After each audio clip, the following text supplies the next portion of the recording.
ciwb, cymesuredd, cyfartaledd, cyfanrwydd. Dyna'r geiriau addawir meddwl wrth ddisgrifio hanfodion ciwb. Ac nid yn ddibwrpas y mabwysiadwyd y ddelwedd wrth greu logo ar gyfer Undeb Bydyddwyr Cymru. Gan fod y syniad o berthyn a bod yn un teulu yn hanfodol wrth gyfannu eglwysu a chymanfaoedd y bydyddwyr yma yng Nghymru. Y mae hefyd yn ymgais i asio'r berthynas rhwng dwy adain yr Undeb, ac i sicrhau cydraddoldeb o ran mynegiant, iaith a'n hymwneud â'n gilydd.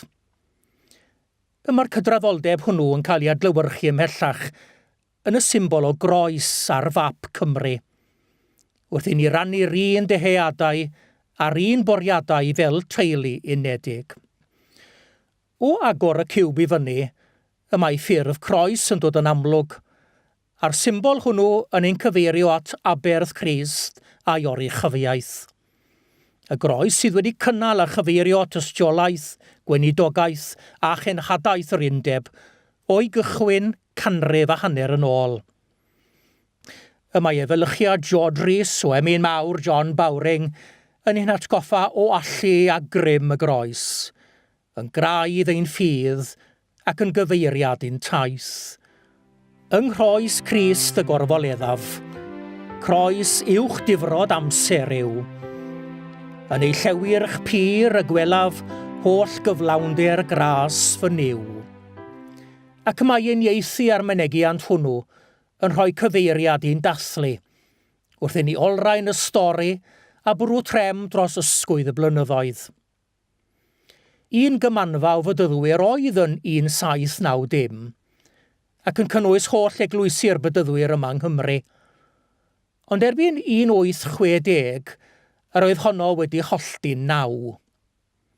Rhwng 1830 ac 1862, gwelwyd cynnydd yn nifer yr eglwysu, o 215 i 561, a chynnydd hefyd yn nifer y gweinidogion o 190 i 367.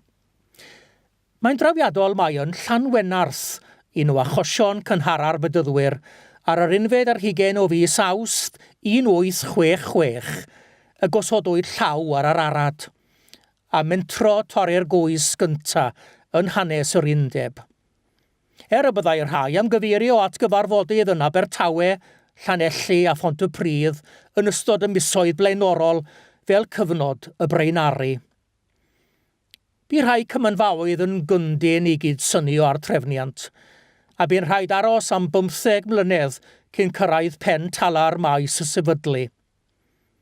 Cyfeiriodd un sylwebydd taw plentyn pwyll ac ystyriaeth ydoedd dyfodiad yr Undeb, yn ffrwyth gweddi a dagrau.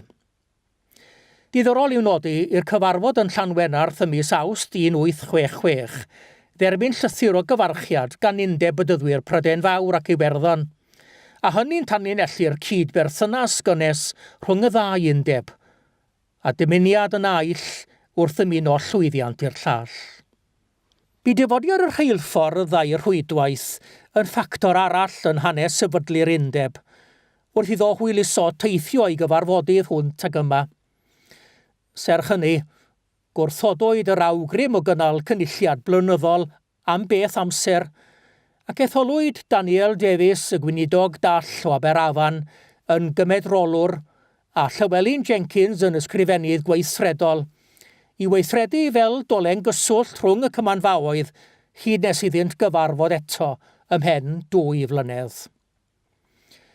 Yn 1861, blwyddyn sefydlu Coleg y Bydyddwyr yn Llangollen, ffurfiwyd cronfa adeiladu'r bydyddwyr a gosodwyd 2,000 o bunnoedd fel nod cychwynnol.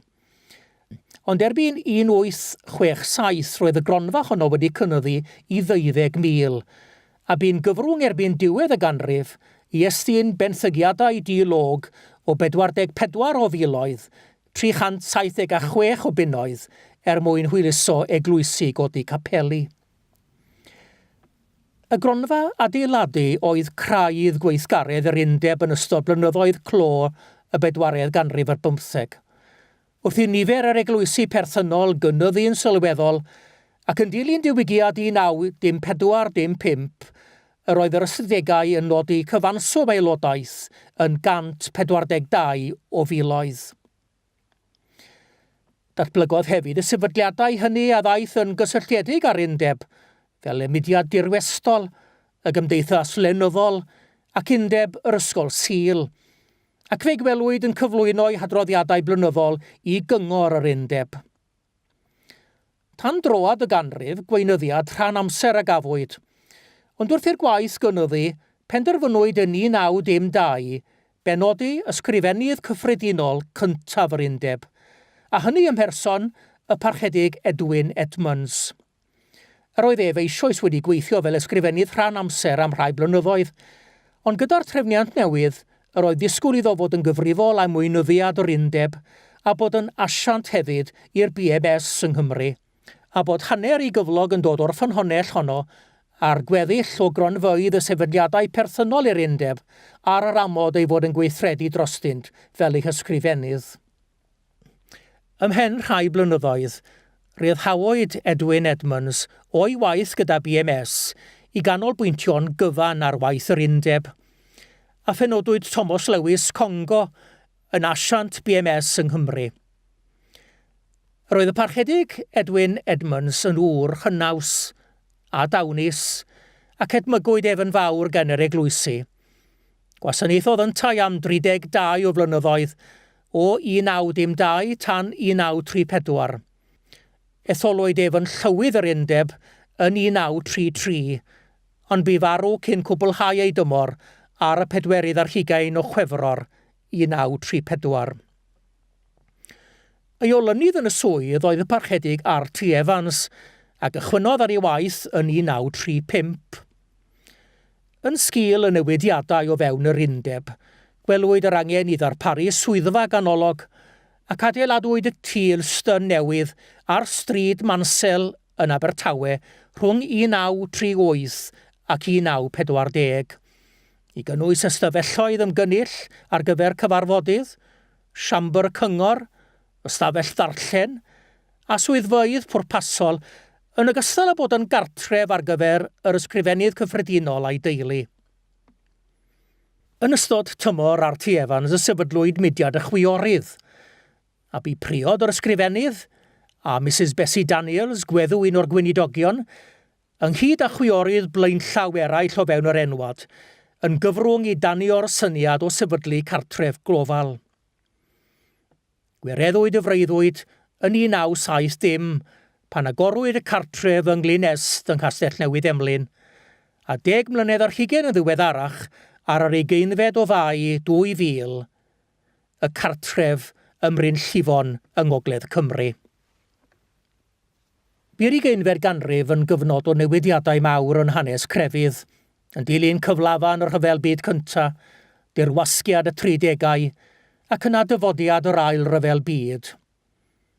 Gwelwyd merwyno amlwg yn hanes yr enwadau yng Nghymru, a disgrifiad yn Eirin Befan o gapeli anghydffurfiol y cymoedd fel mynyddoedd tân marw yn cadarnhau'r colli tir. Y tân wedi diffodd, y potensial wedi peidio, a mangre'r weledigaeth wedi mynd yn dir diffaith carregog. Daeth oes gwadu dew, oes pawb drosto'i hun, oes caer hen gapel ben boredydd llun. Dilynwyd R.T. Evans yn 1959 gan y Parchedig M.J. Williams, a wasanaethodd fel ysgrifennydd cyffredinol am 19 mlynedd, a hynny tan i ymddeoliad yn 1977. BMJ yn gweinidogaethu ymhlith eglwysi adran Saesneg yr Undeb, ond yn illodd ei blwyf yn gyflym ymhlith y Cymru hefyd. Bu ei bwyll, ei grebwyll, a'i ddweud doeth, yn fodd i enyn edmygedd y ddwy adran, a bu'n egniol ei wasanaeth.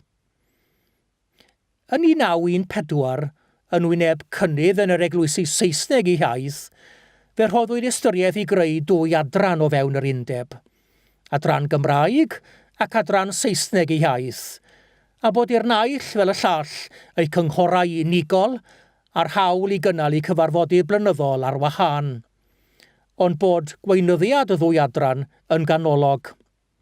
Cynhaliwyd y cynulliad Saesneg cyntaf ym mis Medi 1921.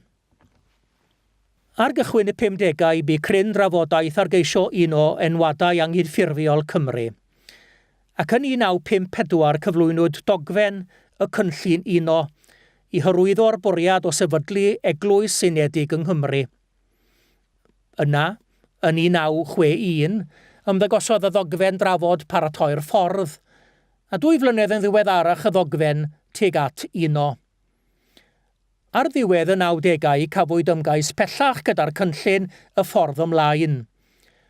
Ond methiant bu'r ymdrech un o'r enwadau, gwelwyd gwers mewn cydweithio ar lefel leol rhwng eglwysi o wahanol draddodiadau, a sefydlwyd gweinidogaethau bro mewn llawer o ardaloedd.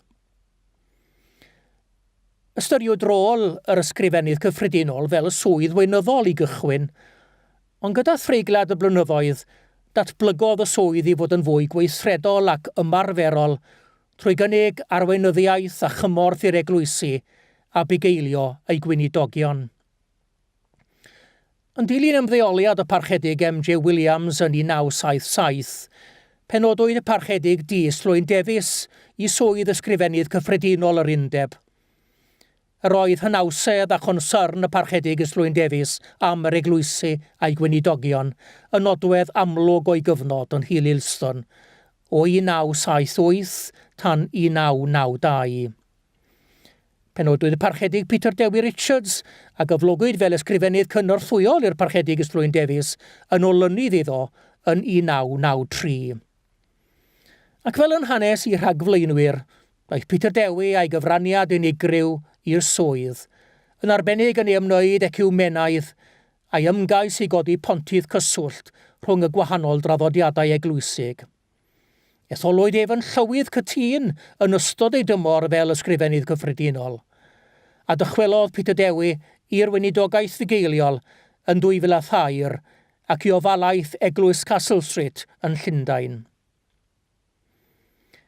Wedi ysbaid fer o weinyddiad dros dro, penodwyd y parchedig Peter Thomas yn ysgrifennydd cyffredinol yn 2004, gan gychwyn ar ei waith yn swyddogol ar gychwyn Ionawr 2005. Treuliodd 10 ar y swydd, a gwelwyd cynnydd sylweddol yn nifer y gweinidogion a sefydlwyd o fewn y ddwy adain o'r Undeb. Etholwyd y parchedig Judith Morris yn ysgrifennydd cyffredinol yn dilyn ei ymddeoliad ar derfyn 2014. Y mae penodiad y parchedig Judith Morris, y ferch gyntaf i ymgymeryd ar swydd, yn drefniant cyffroes. Cychwynodd Judith yn ei swydd ar gychwyn Ionawr 2015.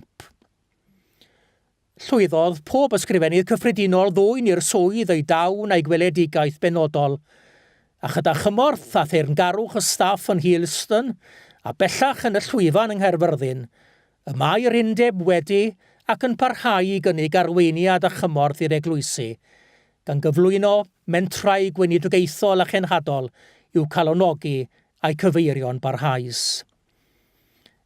Bu penodiadau'r parchedig Mark Cohen yn ysgrifennydd bywyd eglwys yn 2005, a'r parchedig Simeon Baker yn gyfarwyddwr cenhadaeth yn 2012, yn fodd i danlinellu ymroddiad yr Undeb i agweddau gweinidogaethol a chenhadol. Ac y mae'r cydweithio clos rhwng yr Undeb a BMS wedi sicrhau cydlynydd cenhadol i Gymru yn y gorffennol, a bellach mewn trefniant sydd yn cael ei ariannu ar y cyd rhwng BMS a'r Undeb, swydd cydlynydd cenhadol ym mherson y Dr. Menall Machreth Llwyd. Yn 2007 symudwyd o'r swyddfa yn Hylston, Abertawe, i safle newydd y llwyfan ar gampws Prifysgol Cymru, Drindod Dewi Sant, yng Nghaerfyrddin, gan gynnig canolfan weinyddol fodern a hyblyg ac ystafell gyfarfod ar gyfer amrywiol bwyllgor sefydlog yr Undeb. Ond beth am yr yfori? Profiadau ddoi yw'r gwaddol ar iddgyfeiriad i'n hyfori. Hwy ydyw rangorau sydd yn ein bachu yng ngro hanes a pheri ni ymfalchio mewn tras a threftadaeth. Hwy yw'r lleisiau anghofiedig sy'n ysgogi llais ein heddiw anhyfori ni. Felly rydyn ni'n diolch am fedyddwyr yng Nghymru, am Undeb bedyddwyr Cymru, am John Miles a sefydlodd yr eglwysi cynhara yn ardal Abertawe, am yr rhai oedd wedi ymateb mewn ffydd, am sefydlu Undeb bedyddwyr Cymru, am y cyfarfodydd cyntaf a gynhaliwyd yma yn eglwys y Tabernacl Caerfyrddin, a phawb sydd wedi ein harwaini at y garreg filltir arbennig hon. Ond beth am y dyfodol?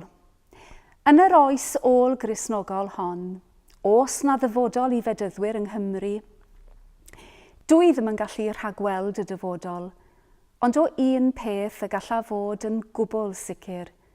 Y bydd Duw yn parhau i'n harwain a'n nerthu wrth i ni fynd i'r afel a'n heriau cyfredol. I ni'n gwybod bydd tirlun Cristnogol y dyfodol yn edrych yn wahanol i'r hyn fel y mae hi heddi. Mae yna eglwysi yn weinidogion a chynulleidfaoedd ar draws Cymru yn ceisio dirnad ewyllus Duw ar gyfer y dyfodol, eglwysi traddodiadol, eglwysi sydd wedi cael ei hadnewyddu, arloeswyr sy'n chwilio am ffyrdd newydd i fynegu bywyd eglwys. I ni'n gweld arwyddion o obeth, ac i ni'n diolch am fod Duw yn parhau i alw weithwyr i wasanaethu eto. Felly, i ni'n diolch am y gorffennol, i ni'n dathlu ein tystiolaeth heddi, ac i ni'n edrych ymlaen gydag hyder gostynedig a ffydd gadarn i'r dyfodol yn enw ein harglwydd a'n gwaredwr Iesu Grist.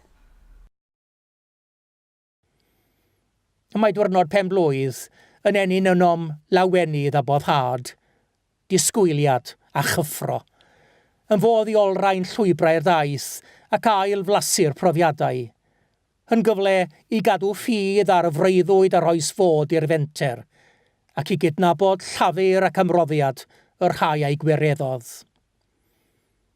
Y mae dirnad dyfodol yr Undeb yn galw am weledigaeth streuddgar, ac i ymddiried yng nghynlluniau anhygoel Duw ac yn ei allu ef. Y mae gair Duw yn ein cymell i edrych ar Iesu, awdur a pherffeithydd ein ffydd, yr un ddoe, heddiw ac yfori. Ac wrth i ni ddathlu'r gorffennol ac edrych i'r dyfodol, gweddiwn am ras a chariad Duw i'n hamgylchynu a'n hysbrydoli.